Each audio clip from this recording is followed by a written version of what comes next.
The mobile roller skating business is a business I never thought I'd find interesting. I didn't know it existed. I don't like roller skating, but it sounded interesting, so I knew I had to tackle it. Henry launched this business during the COVID pandemic, and he had no idea if this was just a fad. Was this a TikTok thing? Was this going to go away? But then he did 120 grand in his first 3 months at 30 to 40% margins, and his margins have only gotten better from there. He sets up mobile roller rinks inside malls, on top of mall parking lots, or anywhere. They have a van full of roller skates that they charge 5 grand for. We went deep. We talked numbers. We talked launch strategy. We talked user-generated content, marketing and PR, how to sell into malls, how much it costs to get started, and how he achieves 70% net margins. You're going to love it. Please like and subscribe, share with your friends. We'll see you next time. Okay, so why don't you start by just telling us who you are and what business you own? Yeah, so my name's Henry O'Brien, from Ireland originally, which I'm sure the accent will come through. Have been living, as I mentioned, I lived in the US for a couple of years straight out of college or university, and then moved back to Ireland for a year, thinking I was ready to settle down. And a good friend, still a good friend at the time, he proposed moving to Canada. So moved to Canada about 7-8 years ago, and currently living just north of Toronto. Recently actually just moved outside of the city to a smaller town called Collingwood. But yeah, the business that we own and operate is called SUSO Skate Co. I'm sure we'll get into it. The name SUSO being short for summer solstice. And we are a pop-up roller rink, and the newest addition to the, or I guess newest part of the business, is our kind of mobile, event-friendly roaming roller skate van. But yeah, looking forward to chatting more about it. Okay, so you've been in Toronto area for 7-8 years. Correct. When did you launch the business? So the business started early on, 2001, if my memory serves me correctly, during COVID lockdown. You said 2001? Sorry, 2021. 2021. Yeah, okay. Sorry. Over the year. And Canada was locked down for like 2 years. Yeah. It's a bit of a blur now at this stage. My girlfriend at the time, now my fiance, we met pretty much as kind of COVID and lockdown all started. I was looking for a date night activity. Like, truth be told, we don't come from a roller skating background. I mean, I rollerbladed like many kids growing up, but yeah, like I was looking for a date night activity, something fun and something new that we both hadn't done before. At the time, a lot of indoor activities, like most of the world, where it was shut down. So options were limited. At the same kind of parallel time, roller skating was just going through a massive surge on TikTok. Maybe that's because it could be done outdoors, maybe because just the aesthetics of it, the nostalgia of it, the Americana of it. But people were flocking to TikTok, posting videos, and hashtags like roller skating hashtags were in the billions. Where does everyone go roller skating? If I'm of the age and I see a viral TikTok, like, that looks fun. Like, sure, I could Google it, but there's no roller skating rink that just comes mind. Top of mind. Yeah, and that's exactly it. Like we kind of stumbled into it. We saw that. So at the time, like I said, I was looking for a date night activity, and then quickly realized that there was no roller skating rental companies in an outdoor environment. As I said, indoor spots were closed at the time. And I quickly thought, like, there's such an want and a desire and demand for experiential activities, not only across North America, but certainly in Toronto at the time.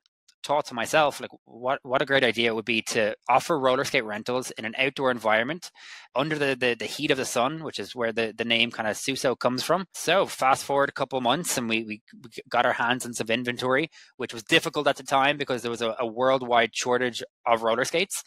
Can I ask it just a couple questions? Yeah, sure. What time of year was this?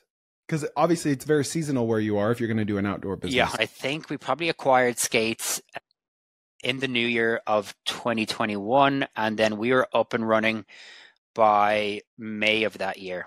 Okay, so you had the idea end of 2021? Yeah, I wish I could give you an exact date or month, but it was definitely towards the end of 2020, and it probably into 2021. Then, yeah, lockdown started. And then, yeah, just with the popularity of roller skating online, on TikTok, there was no availability of rentals in an outdoor environment. There was a kind of a perfect storm of a few different aspects. We approached the city of Toronto. There's a spot, an outdoor. They host ice skating in the wintertime. It's a perfectly smooth figure eight. It's actually over an expressway, so it's covered come rain or shine. We approached them and said, hey, we'd love to, like, we know that you guys do or offer ice skating in the wintertime, we'd love to use that same infrastructure that you have, but would do roller skating in the spring, summertime. And they loved the idea. So to our surprise and they said, yeah. So we rented a 20-foot shipping container for that first summer. I think we grossed about 120K in give or take 3 or 4 months. Whoa. Yeah, it was again, because there was so many things closed down at the time, really the only way people could connect and get together, be it at a distance, was outdoors. So we were very, very lucky in the sense that we got some early local media in Toronto.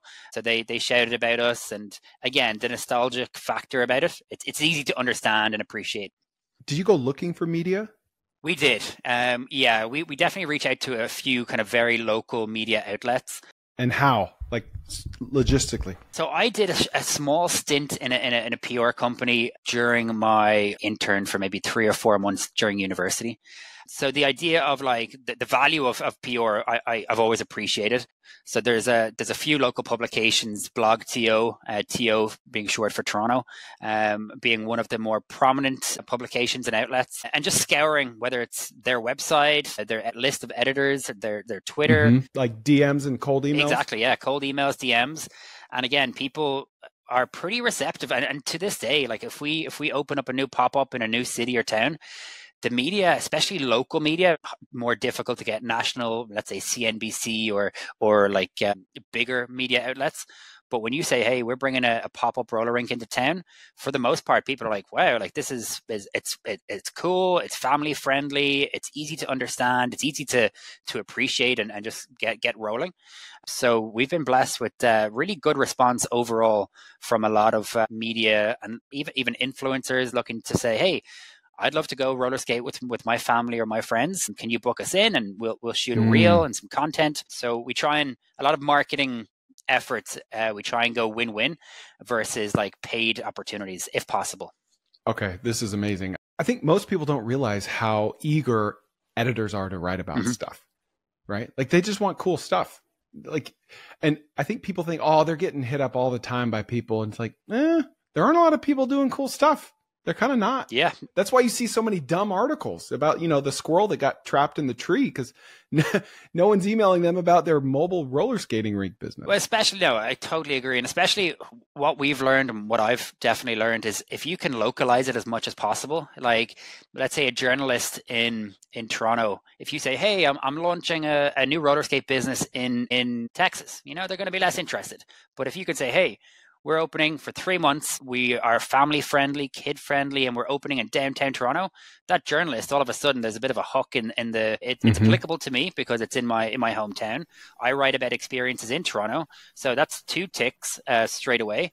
And then, yeah, I think if you can finesse a good email, keep it concise, keep it short. There's like we noticed too that like direct correlation to if an article goes live. Instant jump in bookings. Like, yeah, that first summer we were sold out more weekends than not. We only operated Wednesday through Sunday because we were juggling our full-time jobs. But yeah, we were nearly at capacity more times than not. Can you speak a little more about that first venue and why they were so willing to work with you? And like just set the scene for us. Like, what did it look like? In terms of like the location in which we set up, it's an interesting and unique scenario or case study, if you will.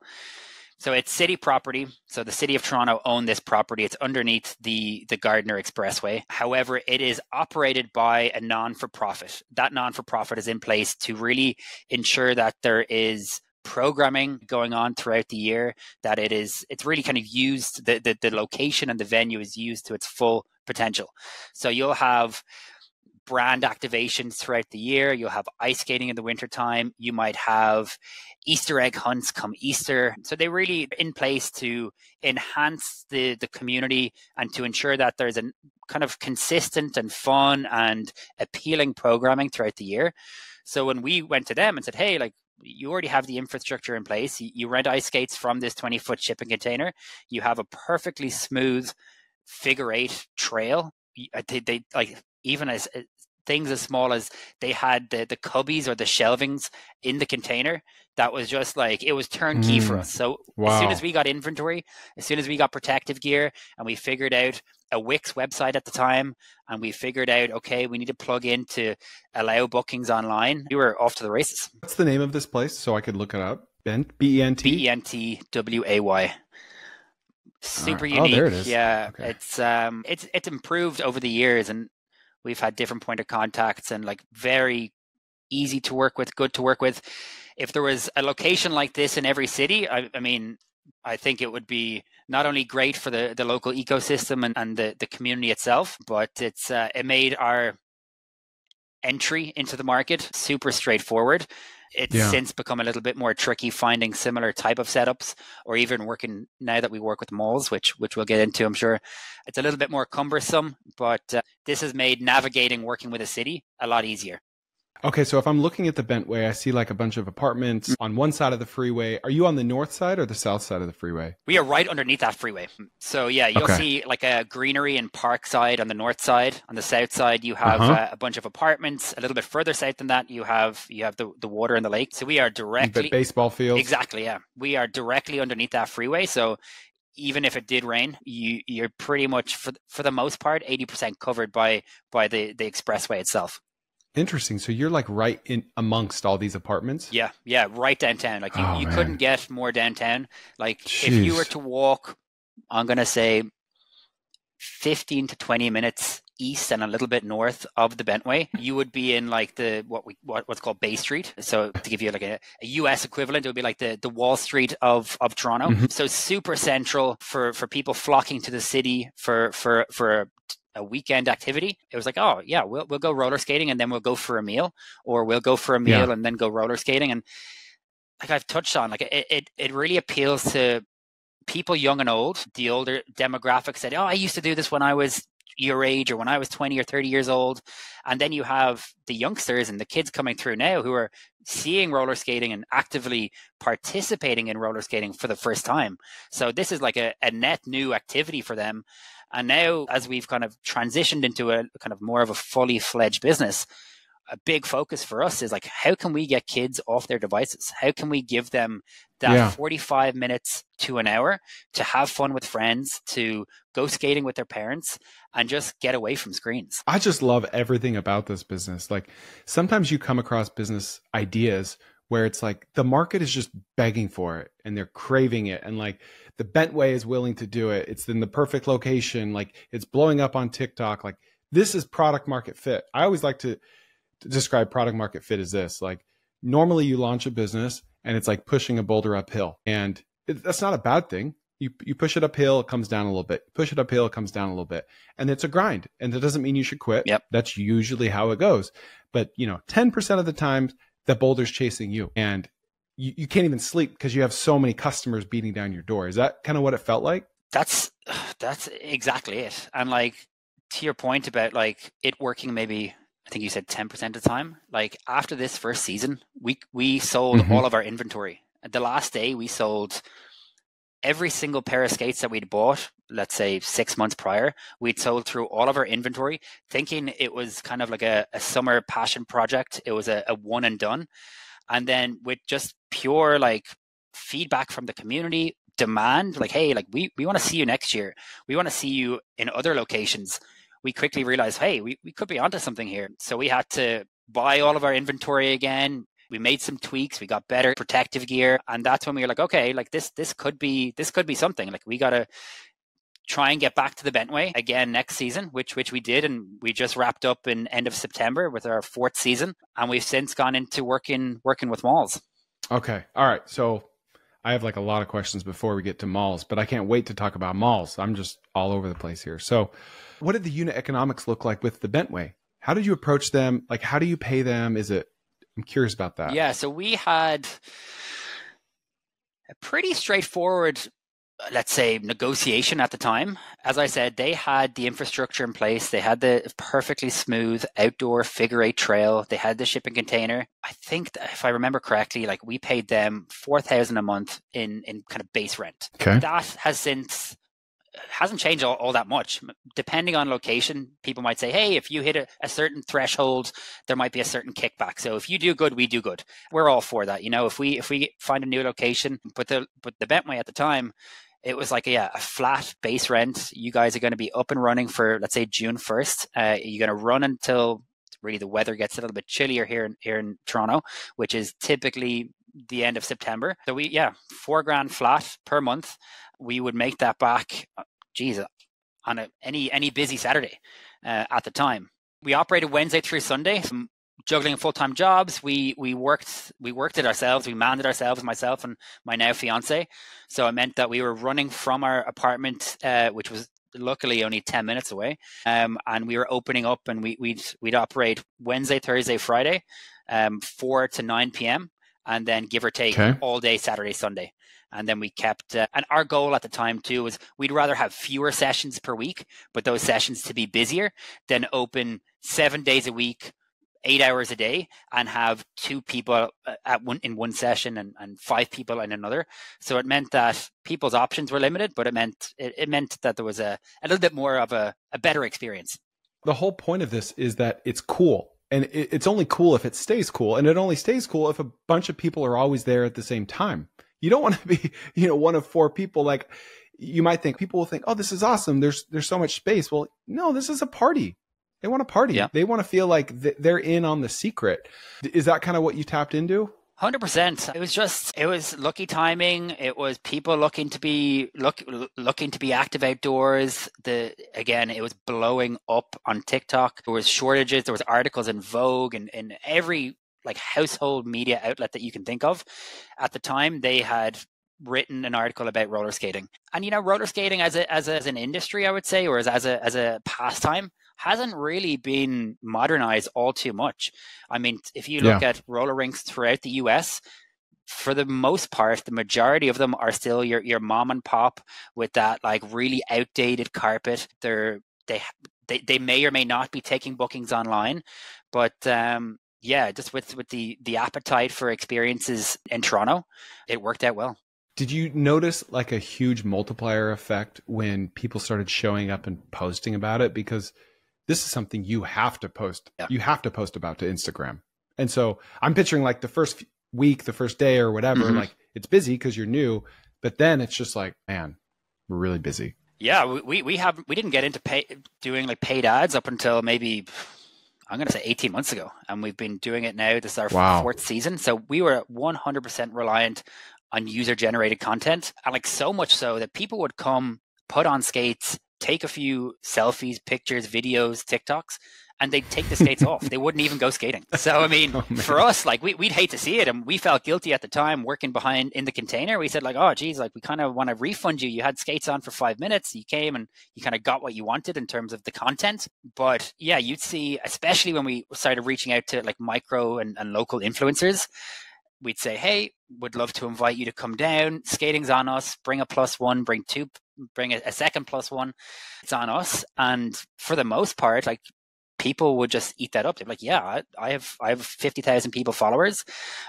Yeah. They'd capture their content. They'd shoot their reel, their TikTok, and we'd see instant spikes in bookings. At the odd time, you'd have a person saying, hey, like my rate is this for one video. And we dabbled in that a little bit at the time, but we kind of geared our focus towards people who are open to kind of doing an in-kind partnership, if you will. Yeah, because you didn't need it, right? Yeah. Like what was an average rate for someone that did charge? That's a good question. Anywhere from 150 to 250, which again, not going to break the bank. Yeah. These might have been people with 15,000 followers, but like super engaged, super local. A lot of foodie folks. Toronto being very much a city of food and multicultural. So like, yeah, we tapped into a lot of the mom influencers and local influencers. It's funny, like speaking of like mom influencers, like I listened to the interview you did with the pumpkin porch lady. And it's just like, yeah, if you reach out to the right folks, word does organically spread pretty fast. What did it cost to rent your shipping container? Was it a 20 or a 40 foot? So the shipping container was already on site at the Bentway at the time. So we you said that. So we paid like I think it was like a flat $4,000 per month.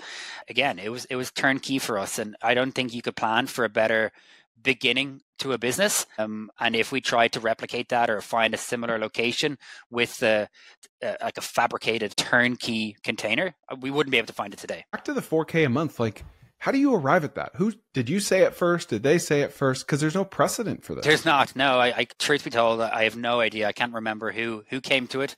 We did a bit of math, quick math, and probably a napkin at the time, and we said, okay, well, if we limit our capacity to about, let's say, 35 to 50 people per session, and we have X amount of sessions per week, really we only need like a busy Saturday in order to make that money. We did open up, like going back to the journalists and the local media, we'd reached out maybe months in advance. So like the hype train had already kind of left the station.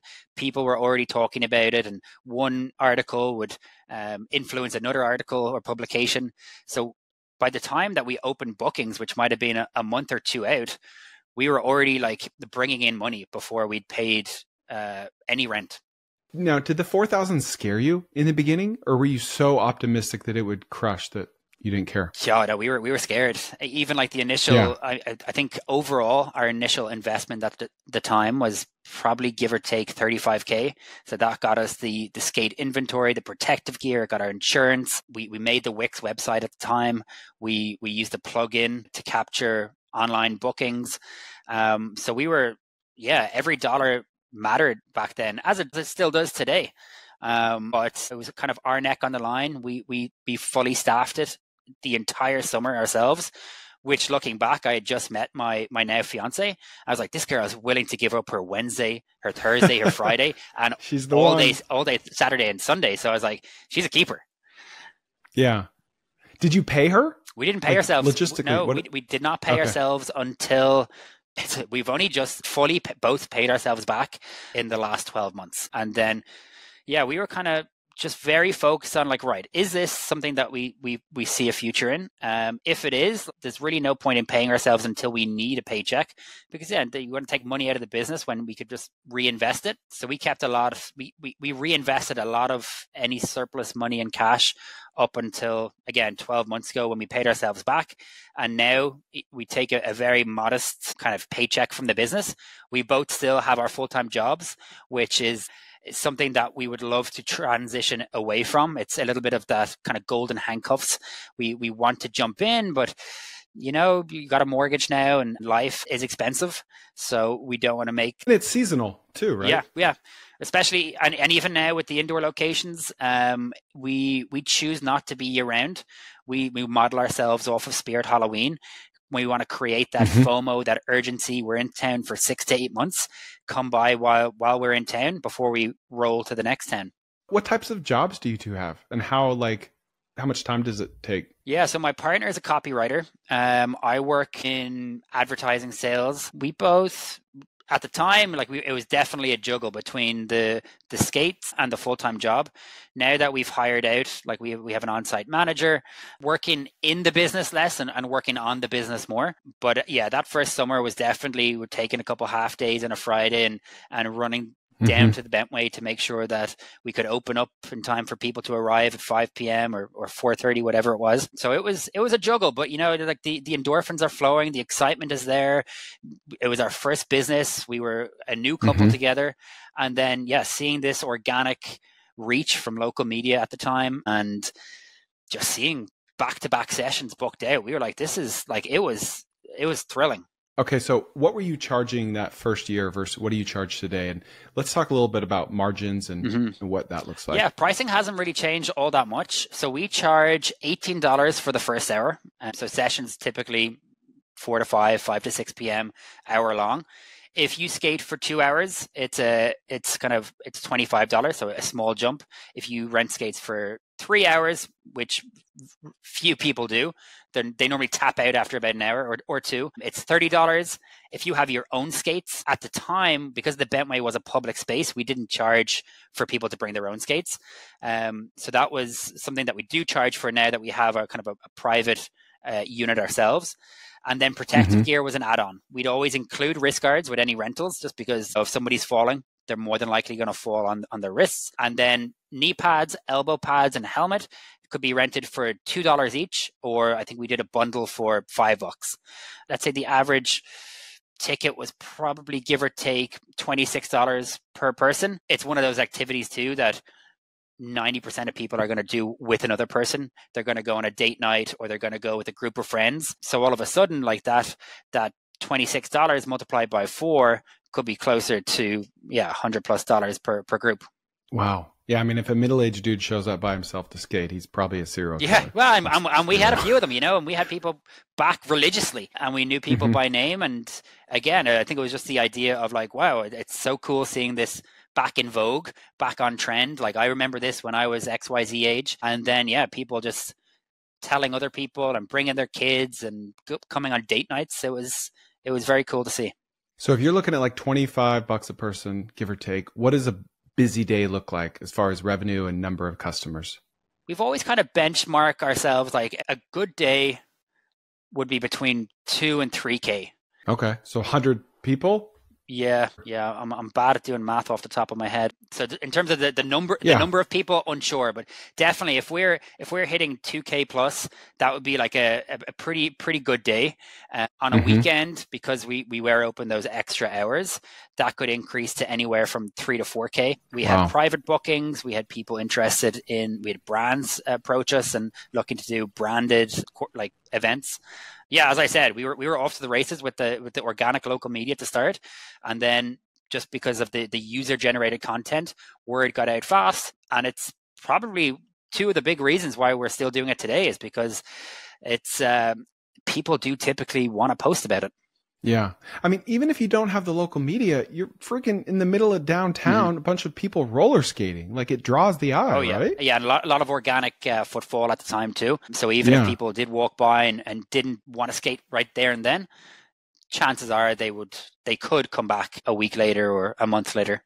Now, is it common for people to bring their own skates or no? It is common, yeah. It's surprisingly not as niche as one might think. Like for a lot of your listeners now, they're like, roller skating, like I get it. I used to do it. I've done it once or twice.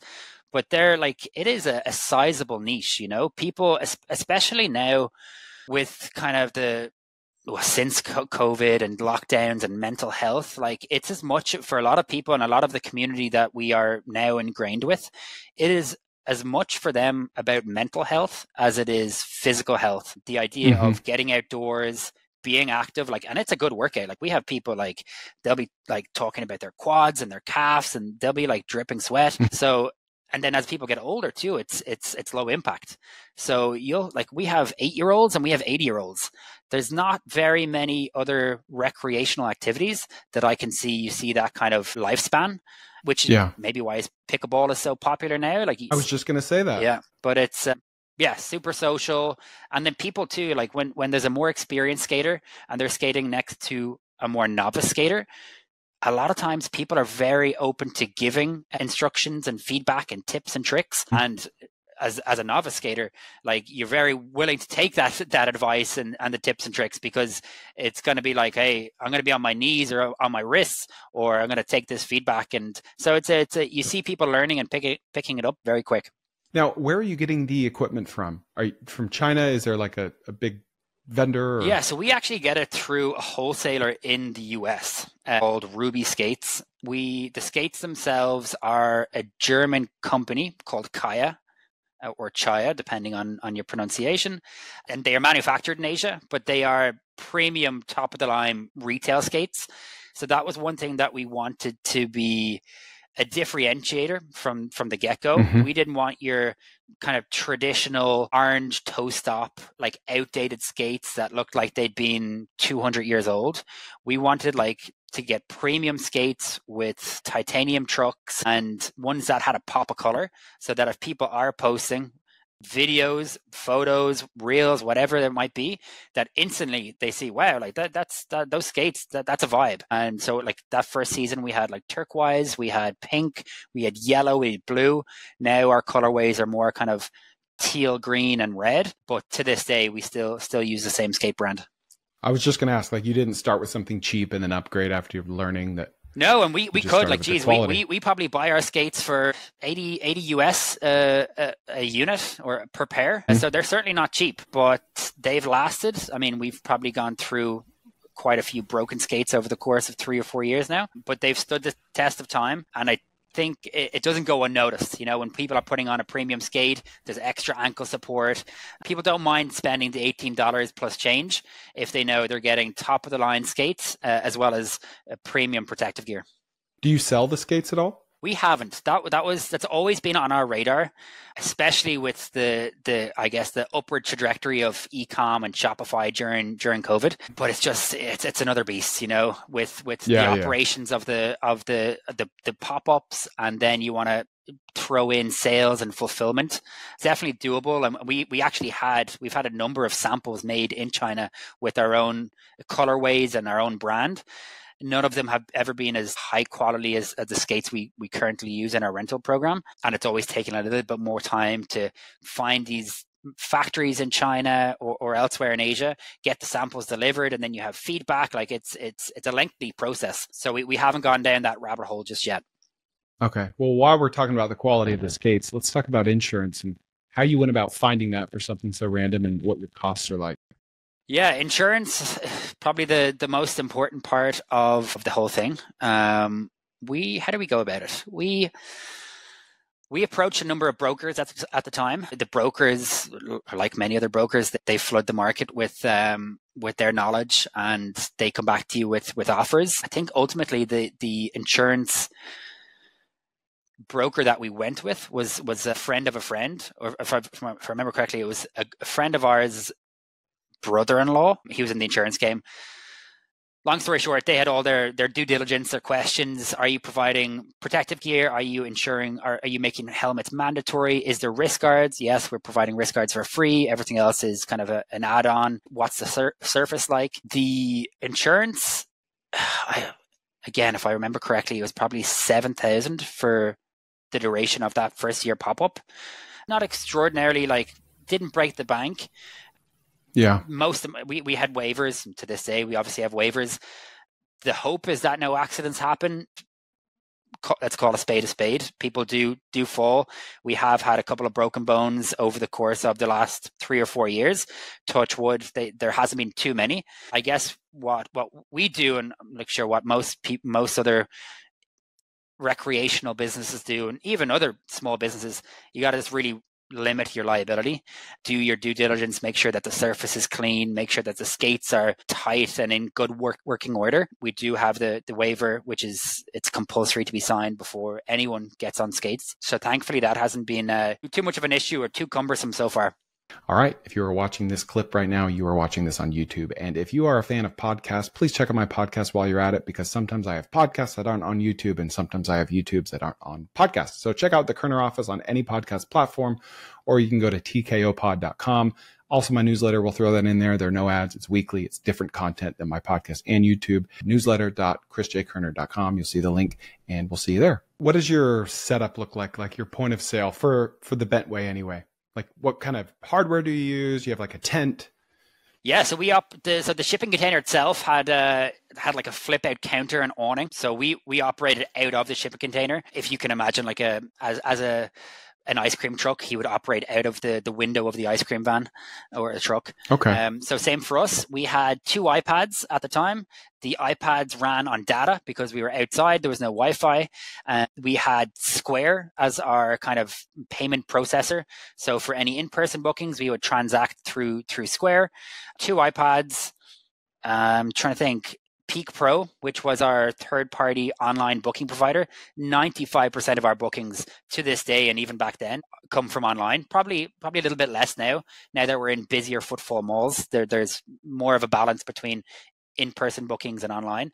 But at the time, definitely there was probably upwards of 90% of our bookings were made prepaid, made online. Reminder emails, confirmation emails sent. People would sign their waiver digitally so that when they arrived, we would recommend, hey, arrive 5-10 minutes before your skate time. We check you in. We take your shoes, put them in the cubby where your skates are being taken from. And yeah, they were good to go. What about lessons? Is that a sizable portion of your business? I wouldn't say sizable. It's definitely something that has been requested from day one, and something that we do offer. For us, we see it almost as a marketing program, if you will. Our thinking is that, hey, if someone comes for a lesson, the chances are is they're going to come back and they're going to put that knowledge into practice. So we don't make a huge amount of money off of our lessons, but we do offer them in the hope that someone will take them. We do offer memberships now, which is kind of relatively new and still figuring out and toying with memberships. But yeah, the hope is that people will come back again and again and skate for as long as possible. Obviously, like in the beginning, when this, like you knew it was blowing up on TikTok and everywhere, I'm sure one of like your concerns were like, is this a fad? Like, is this going to be around in a year? How have you been surprised or not by that initial concern? I think that the kind of rhetoric around is that a fad can be applied, in my opinion, to virtually anything. So whether it's spinning and Soul Cycle, whether it's Barry's Bootcamp, whether it's people cycling or skiing, in our opinion, getting a young person or an old person, a child or an adult or a parent away from their digital device, I think that's always going to be popular. Yeah. And I think it's only getting more popular. So if you offer, whether it's a pumpkin patch or a maze or a World of Barbie experience, I think anything that gets people with pickleball, anything that gets people off the couch, off the sofa, away from their digital devices and active with friends and family, I think it has the opportunity to be a business for the long run. Now, whether it goes through ebbs and flows, which roller skating has and which most recreational activities do, I think that's natural. But I do think the big difference, there's two big differences. Well, the biggest difference now versus when roller skating was really popular in the 50s, 60s, 70s is that we now have TikTok and Instagram. We now have people sharing and reposting and liking all of their visuals and the aesthetic of roller skating. We didn't have that in the past. And it is something that's super, super visual, you know, like being from Ireland, I didn't really grow up with quad roller skating. But if you asked me 5 or 10 years ago, like what comes to mind when you think of roller skating? I think of palm trees. I think of California. I think of nostalgic good vibes. I think of like the sun shining. And I think all those things just evoke a happy feeling in people to this day. Yeah, I agreed. It's just a good brand. Like it's just the activity itself is just so wholesome. So I think that alone means that it has staying power. A framework that I like to use for something that could be seen as a fad, especially in retail, is like, let's say like frozen yogurt shops, right? 15 years ago, they were everywhere. Now there's less of them, but the best locations survive. Yep. Right. It's got to taste good, but really at the end of the day, if you had to choose between taste and like an amazing location, the location wins. And so it sounds like you're doing that. Yeah. And I think nothing is forever, you know, like what we're doing at the Bentway or what we did at the Bentway has changed somewhat to what we're doing today, and what we're doing in 2 and 5 years from now may be slightly different than what we're doing today. So with anything, I think there will be a natural evolution to not only to the activity, but to also the business. What does staffing look like on like a really busy Saturday versus a really slow day? How many people do you need to have there? Yeah, it's a good question. I would say on a really slow day, you could get away with 2 staff, especially like the fact that we started the business and there was just the 2 of us. We know that, hey, if it is a slower Wednesday or Thursday or Friday, you can definitely manage with 2 people. It's a little bit hectic and you might want that third just for comfort reasons. On a busier day, you're definitely looking closer to 5. We still model ourselves like with our indoor locations and malls.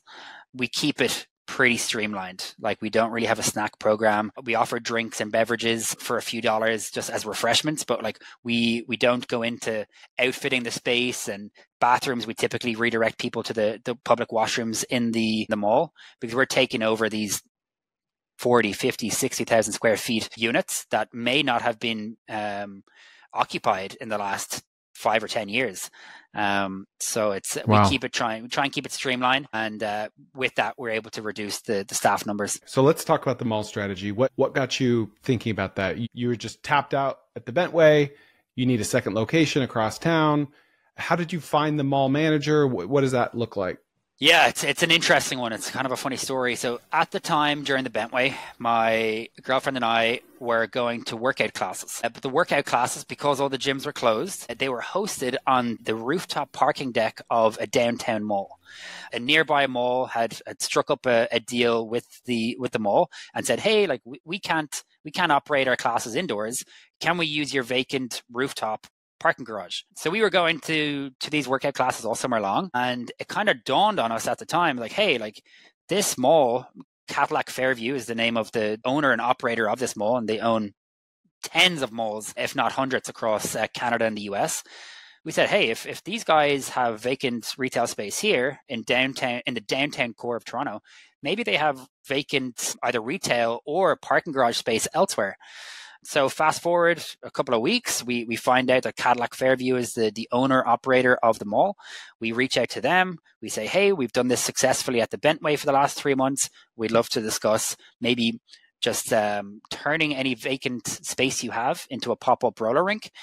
They came back and they pitched us. They came back and said, hey, we have X amount of malls throughout Ontario. Please take our malls. Yeah, which is the province that Toronto that we're located in. And they said, yeah, we have all of these malls. We have indoor vacant space. We have outdoor vacant space. We have parking garages. We have parking lots. So it was almost like, again, as we were very lucky with the Bentway, we also got very lucky with our second location. Ultimately, we landed on a rooftop location garage. The rooftop parking garage was closed at the time, so it wasn't even open. It was P4, so there was 3 levels underneath, including the ground floor. And they said, hey, like, do you want to come do a site visit and see if the surface is smooth enough? We did that. We checked out the surface. It was not smooth enough. So we like racking our brains trying to figure out, okay, like how can we make this work? Because like if you can put roller skating on a rooftop and capture the sunsets, like that's going to be that's going to be a vibe. Mm-hmm. Even better. So yeah, we looked into sports tiles, which is kind of like the same type of material, plastic material tile that a basketball court or a pickleball court might be made out of. We invested in probably 20,000 square feet of those. And then that was season 2. We returned to the Bentway and we had our second location on a rooftop. Those tiles are expensive because I've looked into building a pickleball court in my backyard. Did you get them from China or from wholesaler? We got them from a local distributor here in Canada. I believe we probably paid about $4 per square foot. Maybe it wasn't 20,000 square foot, actually. Now that I'm thinking about it, maybe it was closer to like 8 or 10,000 square feet. I think all in, we spent about 30K on tiles, which was a huge investment at the time. But again, we weren't paying ourselves from the first season. Any money that we profited, we put right back into obtaining a container, getting that container outfitted, getting it craned up to the rooftop. We wanted to operate just like we did the previous year out of a refurbished shipping container. And then the only other aspect was getting a smooth surface. It probably wasn't as smooth as we would have liked, but the novelty of having a pop-up roller rink on a rooftop was definitely novel and new. And again, we were off to the races, and it proved super popular that first summer. And what did you have to pay the management company in rent for that? I think because we had paid the Bentway, give or take 4K per month, we kind of had that in our mind. What we've since learned with working with malls, which is probably the most interesting aspect of the business and working with malls in general, is that it can be really case by case in terms of the price point that you pay. If you're talking to a specialty leasing person within a mall, it's their job to bring in revenue for that mall.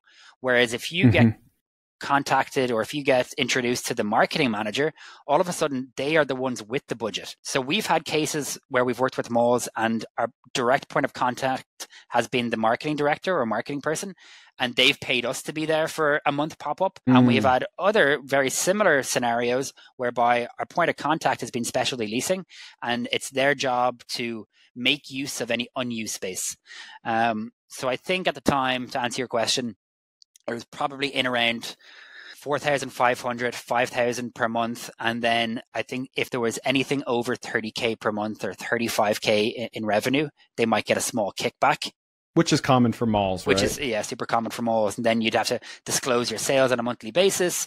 But yeah, that opened up our eyes. Like, wow, like these malls, they have vacant space. Like if there's one thing that there is a lot of in North America, it's parking lots. So it was just a matter of presenting it to them in a sexy PDF and a presentation deck and say, hey, like we can utilize your space. We can bring extra footfall to your other retailers. We can increase the dwell time. We can even collaborate with local restaurants on date nights.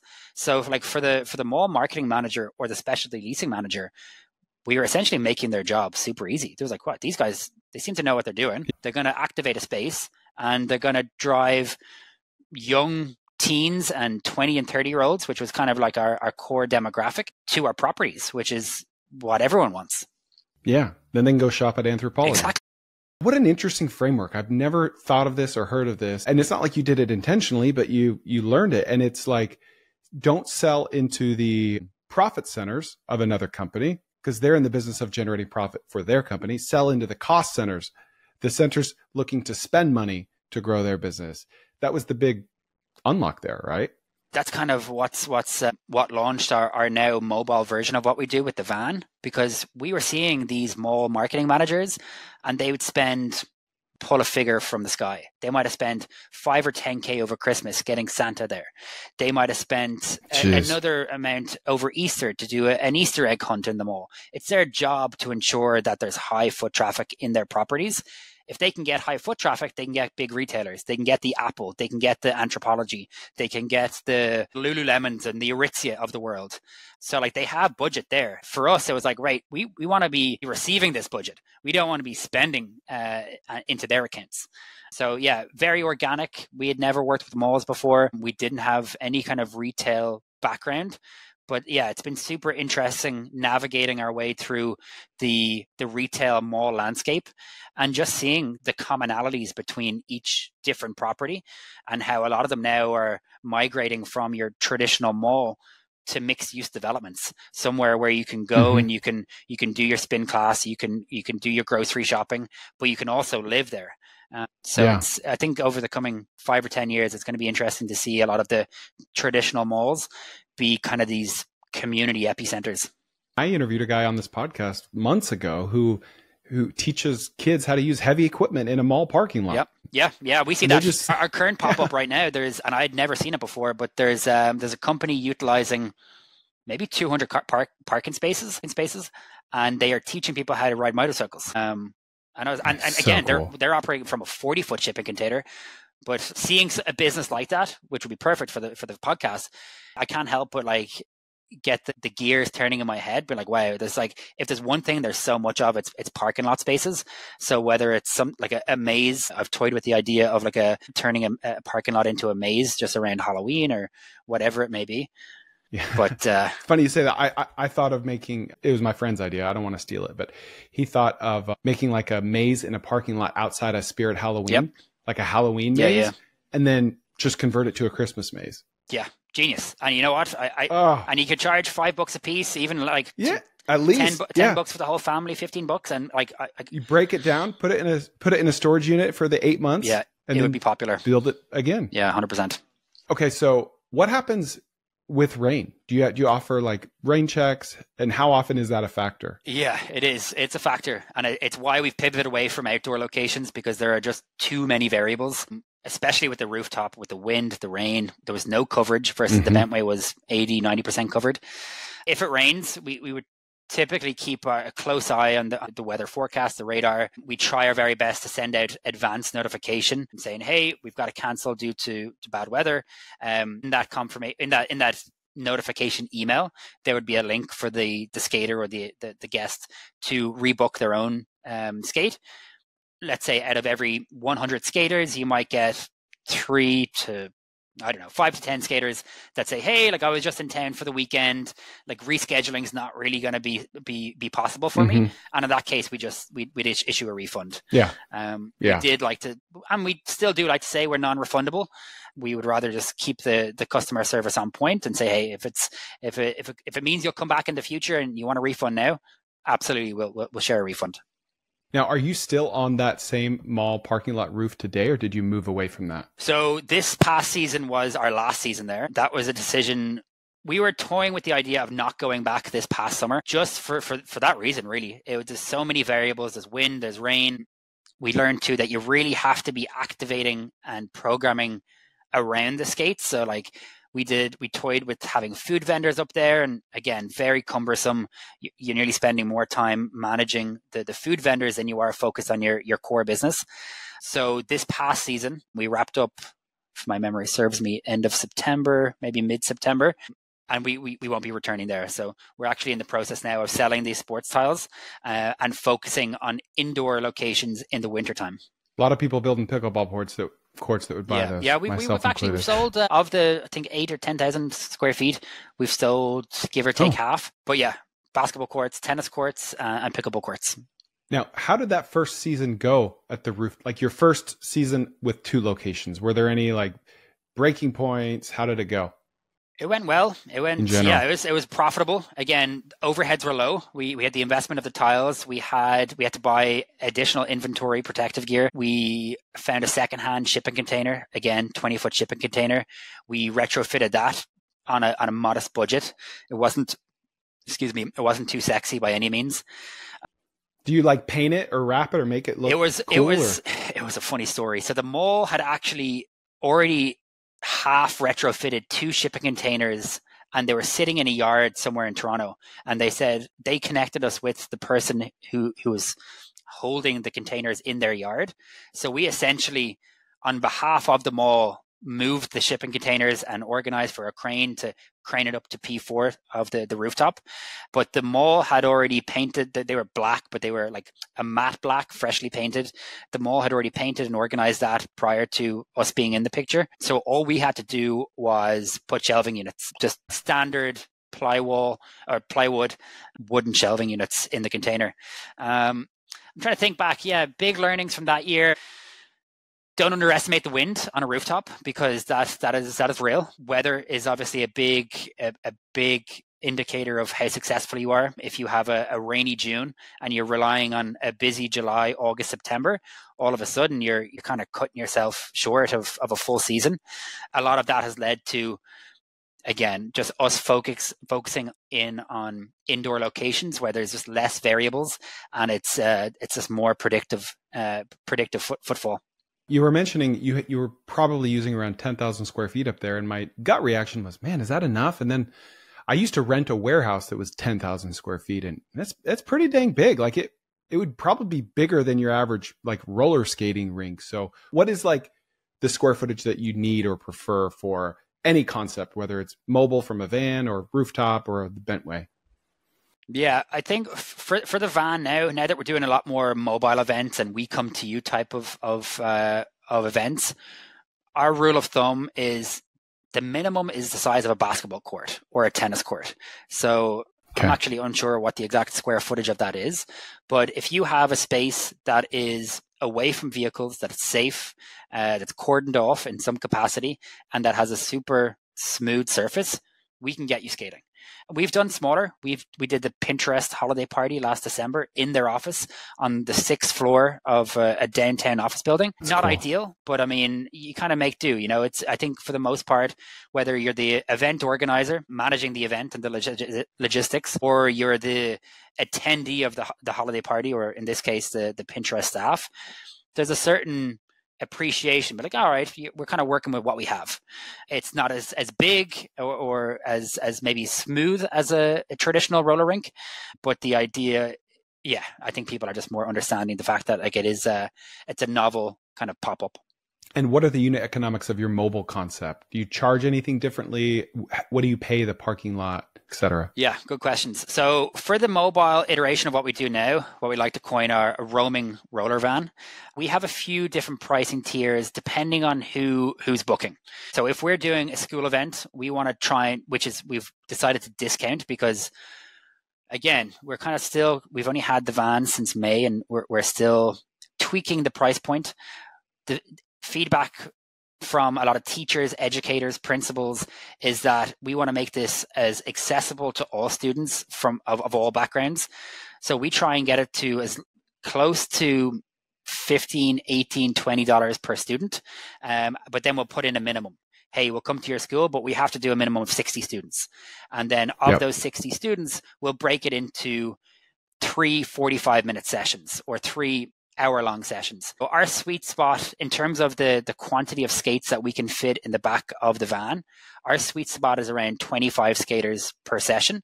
So whether those sessions are 45 minutes long or an hour long, if we can get 60 students skating, we're in the clear. We're making money.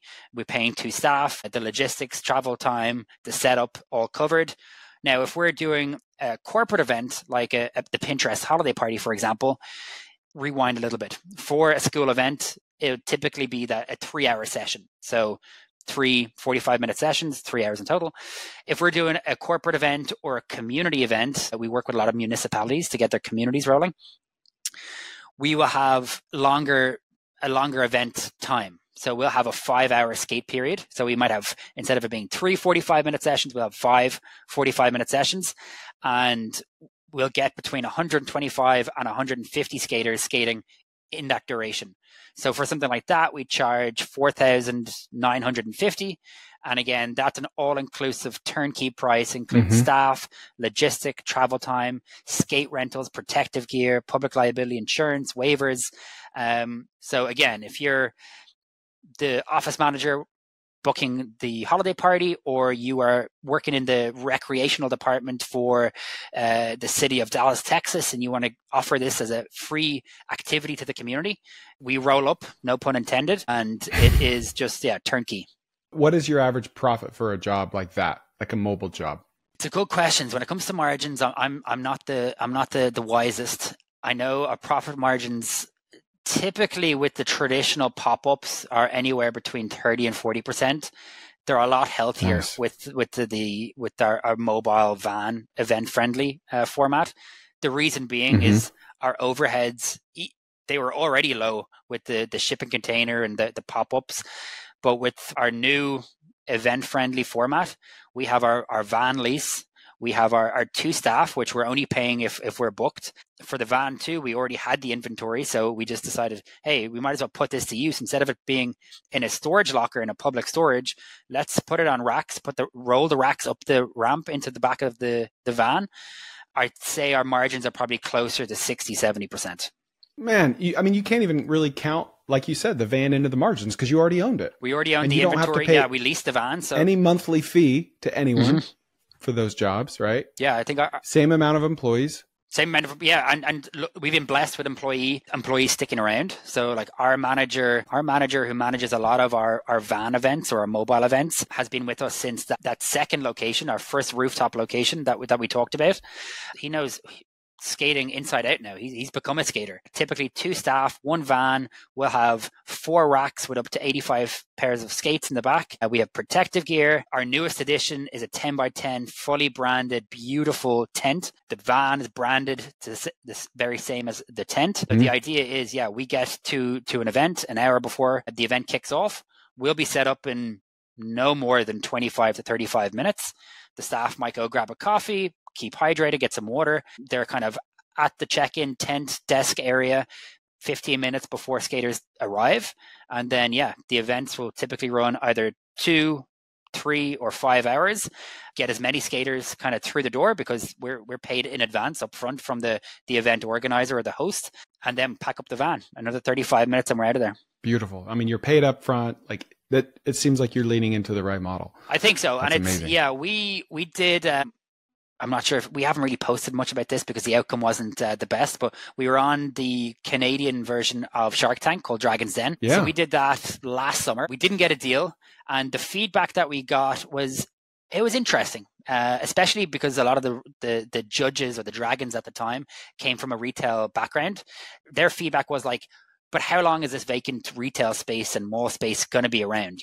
Malls will bounce back. Oh, please. Yeah, retail will bounce back. But I think there was some merit in that. And it opened our eyes to the fact that if we can get paid upfront, if we can work with some of these, like we've worked with Crest, Fujifilm, Neutrogena, we've worked with the Four Seasons, Pinterest. If we can work with these type of brands and we can get paid up front and our margins are lower because we're just super efficient with this van, and it's a lot more scalable too. Like we can, if somebody in Texas said, hey, like, and that's kind of where we're at right now. We want to open this up to maybe a franchise, maybe even just a license, maybe to say, hey, like we're going to sell the blueprint. You can call it like Roll Tide Skates.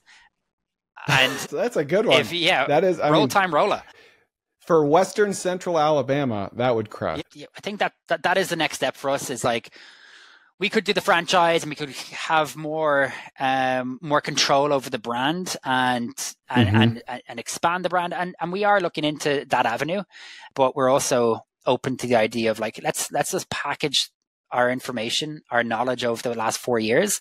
And instead of selling it to 500 franchisees or 1,000 franchisees, maybe 5,000 people will license the business plan. I would license it if I were you, just because I just know how expensive franchising is and how long it takes. And you could force people to go through your point of sale, take a percentage there. Mm-hmm. You could force them to buy your gear. Now, people will go around you, of course, but on the whole, they won't, because they want it to work. It's not rocket science too. You know, we bought a Ford Transit van. We wrapped it in sexy branding. We have skates on shelves. We have protective gear. Like, anyone else can do it. And for any listener that wants to do it, reach out. We'll tell you how it's done. Yeah. So for us, I think the license model, and like, again, we are, if we could see an iteration of what we've done with our van in a different geography, whether it be Texas, Florida, California, like, that's super cool. Yeah, that is cool. Now, have you seen many competitors pop up, at least around you? No, so there's been one big permanent rink, which was opened in the last 2 years. A lot of money went into it. I wouldn't even be able to fathom how much money and investment it took. Mm-hmm. The big thing that we've learned is the seasonality of it. People want to be outdoors in the summertime, and they want to be indoors in the wintertime, at least up in Canada. So if you have an outdoor rink in the summertime, you can't operate in the winter. And if you have an indoor rink in the wintertime, you don't really want to be operating in the summer months because it's dead. People want to be outdoors, which is why we've kind of fine-tuned our current pop-up model to be very, very similar to a Spirit Halloween. We want to be in around August. We want to be set up in time for back to school, September timeframe. We want to ride through the full Halloween, Christmas, Valentine's Day, Easter, midterm break. And we want to be out of a particular location by end of April, early May, once the weather starts turning and people want to be outdoors again. So that's kind of the most recent iteration of the pop-up model. Smart. I'm sure you've had this thought a dozen times, but it's like, why would you build a rink? Yeah. Like, you want to get into this business. Why? I had an interview with another guy that was in the swim business, and like, you've got swim franchises spending $1 million to put an indoor pool in, like, next to a Hobby Lobby, when he just like borrows pools and is wildly profitable. Like, well, it goes back to one of the big reasons why I think we will go down the route of licensing versus franchising. Like, when I see some of these other brands, not anything to do with roller skating, like it might be window cleaning, and I'm sure you've come across the Pinks, and it's like charging 50 grand franchise fee. Like, that's not accessible to the average person, let alone like a Starbucks or a McDonald's franchise fee, which is probably sets you back $1 million, $2 million plus. Mm-hmm. We want to create something that the average 20 to 40-year-old can be like, you know what? All I need is $50K all in. Assuming they'd lease the van, but we want to make it as affordable to as many as possible. That's amazing. This was so good. They don't usually go this long. But what are we on now? I could talk. Over an hour. Nice. Hour. Yeah, this is good. So thank you for your time. Is there anything you'd like to leave us with, or how can we contact you, or both? The website is SUSO, SUSO Skate Co.com. Same handle on Instagram and TikTok. We're not as active as I'd like to be, but still figuring out the algorithm and the platform itself.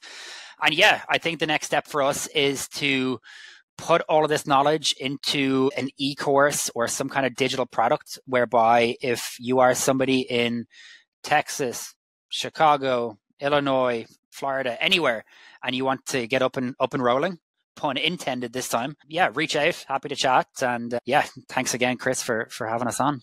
Okay, thank you. All right, what'd you think? Please share it with a friend, and we'll see you next time on the Koerner Office.